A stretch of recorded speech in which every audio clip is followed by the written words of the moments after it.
এই কি হয়েছে তোমার, মন খারাপ কেন? ছোট্ট একটা স্বপ্ন ছিল, পূর্ণ হইল না। কি এমন স্বপ্ন যে পূরণ হয় নাই আমাকে বলো। 6-7টা বাচ্চা হবে, আচ্ছা যাও, তোমার স্বপ্ন আমি পূরণ করার চেষ্টা করব।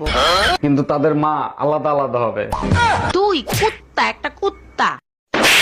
আমি শুনলাম বিয়ের আগে আপনি নাকি কারো কোনো কথা শুনতেন না, এর জন্য আপনি আপনার মায়ের হাতের মাইরও খাইছেন। অরুণ ভাই, শুধু মায়ের খাই নাই, 3 বেলা ভাতের সাথে ঝাঁটার বাড়ি ফ্রি ছিল। বিয়ের পরে এত ভদ্র হইলেন কি করে? আজ পর্যন্ত শাশুড়ির সাথে তর্ক পর্যন্ত করতে দেখলাম না। ভদ্র কি আর সাধে হইছি, বিয়ের পর যখন জানতে পারছি সব সম্পত্তি শাশুড়ির নামে। সবাই বলে তুই অনেক শুকাই গেছস। হ্যাঁ, আমি ভিজা ছিলাম কবে।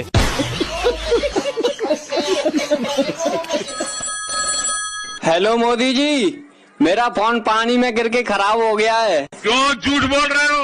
आपने मेरे खाते में 500 रुपए डाले, उसमें से बनवा लूं क्या? 1 रुपया मत उठाइए उसमें से।